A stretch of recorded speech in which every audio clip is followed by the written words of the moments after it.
My masterpiece in flooding survival.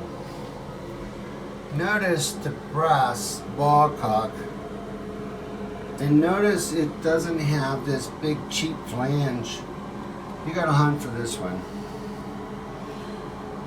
Brass, brass, brass. Now watch this.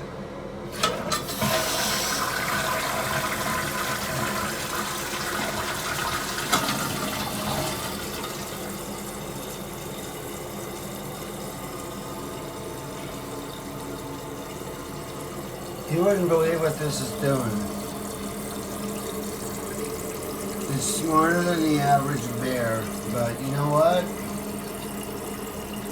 I changed the expansion tank on the hot water heater, and this toilet's on the 3rd floor. Well, the new expansion tank must have some pressure changed, and when I turned the water back on, it blew this plastic ball cock, they call it, blew the top off, and I was down 2nd, 1st basement, and it was like a rainforest, and I had just fixed it. And this has been happening when my house hit like 20 years, you wouldn't believe it. So man, you better fight back and learn how they used to do it. Pay like, a percentage more, you won't have to have your house flooded. Really,